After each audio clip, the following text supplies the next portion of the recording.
দেশ স্বাধীন হওয়ার পর জাসদের তৎকালীন ভূমিকার কারণেই বঙ্গবন্ধুকে হত্যা করা সম্ভব হয়েছিল বলে মন্তব্য করেছেন আওয়ামী লীগের যুগ্ম সাধারণ সম্পাদক মাহবুবুল আলম হানিফ।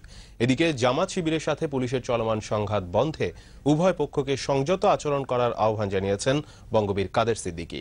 আজ রাজধানীর ইঞ্জিনিয়ার্স ইনস্টিটিউটে আনোয়ার হোসেন মঞ্জুর জাতীয় পার্টির দ্বিবার্ষিক কাউন্সিলে তারা এসব মন্তব্য করেন। কামরুজ্জামান বাবলুর রিপোর্ট। আনোয়ার হোসেন মঞ্জুর নেতৃত্বাধীন জাতীয় পার্টির দ্বিবার্ষিক কাউন্সিল 2012-র এই অনুষ্ঠানটি সহসাই যেন পরিণত হয় বিভিন্ন রাজনৈতিক নেতাদের বিতর্ক অনুষ্ঠানে। বক্তাদের কণ্ঠে উঠে আসে স্বাধীনতা, স্বাধীনতা পরবর্তী রাজনীতি এবং বঙ্গবন্ধুর হত্যা ও তার পরের রাজনীতি, এমনকি বর্তমান সংঘাতময় রাজনীতির চুলচেরা বিশ্লেষণও করেন বক্তারা যার যার দলীয় অবস্থান থেকে। এ সময় আওয়ামী লীগের যুগ্ম সাধারণ সম্পাদক মাহবুবুল আলম হানিফ বলেন, মুক্তিযুদ্ধের পর জাসদের ভূমিকার কারণেই বঙ্গবন্ধুকে হত্যা করা সম্ভব হয়েছিল।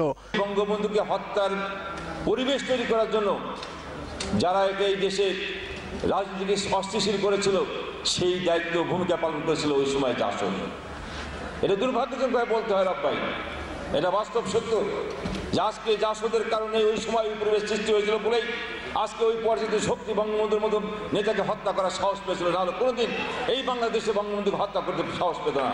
কৃষক শ্রমিক জনতা লীগের সভাপতি বঙ্গবীর কাদের সিদ্দিকী বলেন, পুলিশের উপর হামলা চালিয়ে অতীতে কেউ রাজনীতিতে টিকে থাকতে পারেনি, তাই জামাত শিবিরকে পুলিশের উপর হামলার রাজনীতি পরিহারের আহ্বান জানান তিনি। জামাত তো ঘুঘু দেখেছে, ফাঁদ দেখে নাই।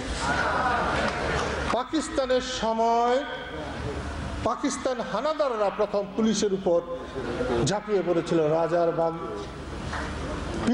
রাজারবাগে পিলখানায় আমাদের ইপিআরদের উপর ঝাঁপিয়ে পড়েছিল। পরিণতি ভালো হয় নাই, নতজানু হয়ে জোরাত করে পায়ের কাছে অস্ত্র ফেলে তাদেরকে বিদায় নিতে হয়েছে। পাকিস্তান ছিল 1200 মাইল দূরে, তারা রক্ষা পেয়েছিল।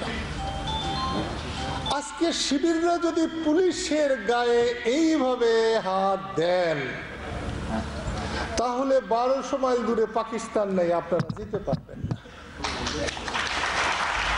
আমার বোন শাড়ি পরে এই পুলিশদের রক্ষা করতে না পারলেও আমরা কিন্তু গামছা বেঁধে আপনাদেরকে মোকাবেলা আমরা করতে পারবো।